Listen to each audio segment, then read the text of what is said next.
Habib Jen mau nanya ini soal lagi rame berita DPR minta pembebasan Rizik Syihab itu dari Bogor sama Tasikmalaya. Kebetulan ini kan dari Habib sendiri nih sama ini gimana sih menurut secara di Indonesia itu hukumnya? Oke, terima kasih. Assalamualaikum warahmatullahi wabarakatuh.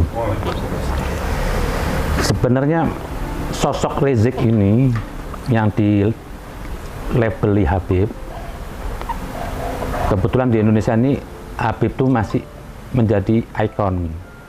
Kenapa? Karena sejarah para Habib dulu. Tapi saya perlu kasih tahu ya, Habib leluhur saya itu dulu tidak ada gerakannya seperti Rizik ini. Ekstremis, radikal. Semua Habib itu dulu terkenal dakwahnya santun damai. Hampir tidak pernah ada sejarahnya Habib dulu tuh mau buat makar kepada negara, apalagi menggerakkan orang dengan kekerasan. Itu yang membedakan Habib dan non-Habib. Habib dakwahnya santun tentu, yang non-Habib cenderung radikal. Nah ini ada fenomena Rizik ini apa? Dia sudah keluar dari jalur leluhur para habaib. Ini Rizik ini sudah digunakan alat oleh kelompok-kelompok Taliban atau Khawarij atau Wahabi. Kenapa dia pakai? Karena di Indonesia itu Habib masih dihargai. Coba kalau dia bukan Habib, nggak ada yang mau ngikut itu.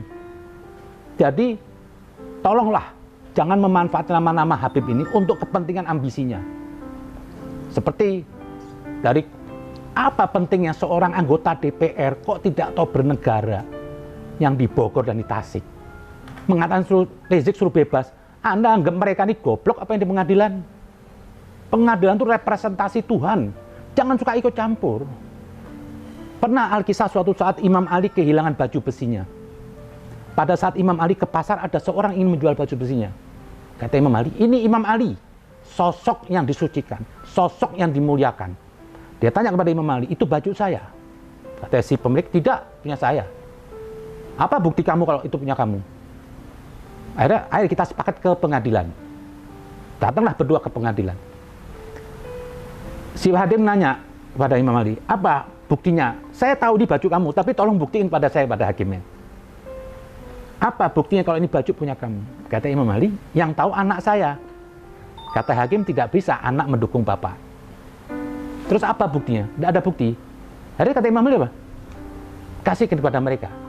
Kenapa? Saya nggak punya bukti untuk membuktikan pengadilan. Diberikan itu. Segitunya Imam Ali, seorang tokoh yang suci, menjunjung tinggi peradilan. Jadi kalau DPR ini, pengamen-pengamen ini, saya tahu mereka tuh hanya untuk kepentingan partai dan kekuasaannya. Rizik dimanfaatkan untuk 2024. Apalagi sih mereka? Nggak perlu diagung-agung seorang Rizik itu bukan manusia suci, banyak salahnya. Jadi janganlah agama ini dimanfaatkan, dijadiin kuda politik. Yang satu Habib jadi kuda politik oleh kepentingan ini kaum-kaum Wahabi. Gerakan di situ sudah gerakan seperti gerakan Wahabi. Nggak ada tuh gerakan Ahlul Bait, keluarga Nabi, makar itu nggak ada. Imam Ali bilang apa? Apabila daerah negara itu dalam keadaan damai, tidak gencang, Anda membuat keributan, terhina. Kalau emang itu ada kekurangan tidak baik, sampaikan dengan cara santun, bukan mengadu domba antar rakyat. Lah ini ada kelompok-kelompok PKS, saya tahu tuh PKS. Dimanfaatkan berapa tokoh Habib untuk kekuasaannya. PKS itu berdiri juga beda afiliasinya dengan NU. Mereka punya Islamnya juga beda. Mau bilang apa terserah. Saya pernah baca ADRT-nya, mereka juga menolak tahlil, menolak ini. Ada buktinya saya punya. Karena untuk kepentingan penguasaan, sekarang dia manfaatin para Habib kayak Rizik untuk menjual. Itu bendera hitam. Siapa bela-bela itu bendera Rasulullah? Dari mana Rasulullah pernah ngetik ada la ilaha illallah? Nyablon di mana? Imam Ali bilang apa? Itu bendera hitam dan putih, hati-hati. Itu bendera yang membunuh Imam Ali. Yang membunuh Ahlul Bait, keluarga Nabi itu adalah bendera hitam itu semua. Yang dipegang oleh Khawarij. Karena waktu mereka melawan Imam Ali terdesak, dia membawa tombak Quran di atas Quran. Ini Quran. Kata Imam Ali, betul ucapanmu Quran, tapi dengan maksud batil. Jadi FPI dan HTI itu produk politik, bukan produk agama. Ingin mengganggu. Ini bangsa sudah baik, bangsa ini sudah Islami. Tolong yang merasa di DPR itu semua, janganlah, kasihan nih. generasi kita ke depan. Jangan diopok-opok. Jaga ini marwah. Kembali semua ke Pancasila. Pancasila itu murni intisari dari Al-Quran. Tidak ada agama lebih baik dari keadilan. Pancasila menjunjung tinggi keadilan. Agama menciptakan persatuan, ketuhanan ada semua, keadilan. Apalagi sih? Andai kan kalau ada Quran, nggak ada Nabi Muhammad, orang nggak ada yang tahu Al-Quran. Butuh penafsir Muhammad. Sekarang pun juga kita perlu tafsir. Nggak bisa mau langsung tafsir. Itu pun masih banyak perbedaan. Banyak mazhab. Jadi jangan merasa mengklaim, saya ini sudah sempurna.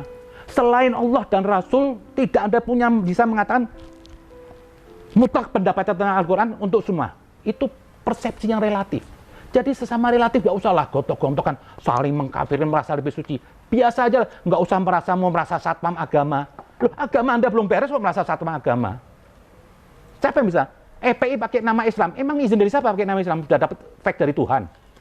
Udah terima wahyu dari Tuhan. Kok dia mengklaim atas nama Islam? Gak ada. NU nggak pakai nama Islam. Nahdlatul Ulama.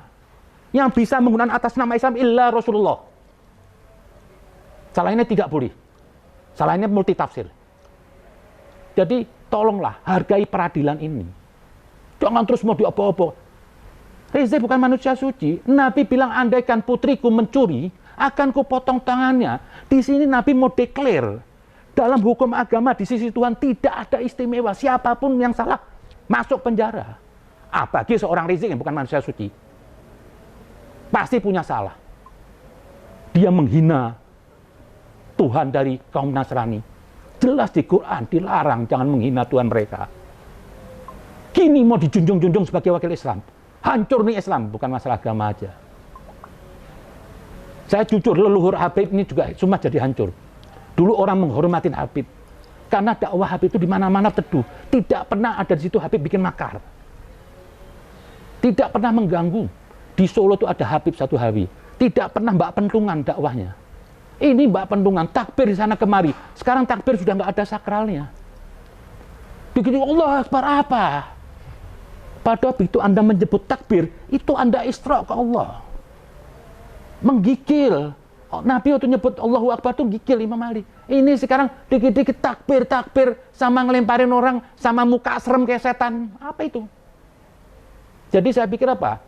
Anggota-anggota DPR yang ini mengatur peradilan itu mendingan Anda diam aja lah. Tolonglah, jangan dijual agama ini untuk kepentingan ambisi Anda.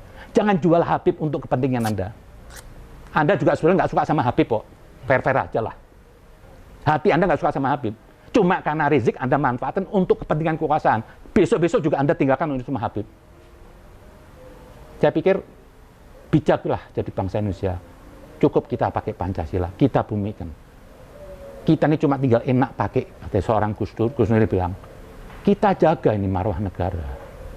Rahmatan lil alamin. Kita terima semua. Jangan ada ketidakadilan. Jangan ada diskriminasi agama. Kita junjung semua. Pernah suatu saat Nabi lagi perjalanan, ada gereja kanisa lagi ibadah. Nabi suruh berhenti, sahabat semua berhenti. Dia bilang, turun dari onta kamu. Supaya terkaan onta itu nggak kersar apa? Kata Nabi, kenapa ya Rasulullah? Karena di sebelah ada gereja lagi ibadah. Jangan sampai tepukan onta kamu mengganggu mereka. Itu akhlak Rasul. Bukan hancurin gereja ini semua. Kenapa sih? Emang gereja itu tempat narkoba atau apa? Juga agama Allah. Agama nasi juga dari Allah. Sama-sama dari Allah. Marilah kita buat Indonesia ini teduh. Jangan lagi para politikus memanfaatkan agama ini semua. Jangan jadikan agama itu kuda politik. Jangan dia manfaatkan Habib ini untuk ambisi Anda. Mari kita junjung tinggi, kita jaga marwah ini. Jangan sampai seperti negara Arab, bunuh-bunuhan. Saya pikir itu aja. Terima kasih. Assalamualaikum.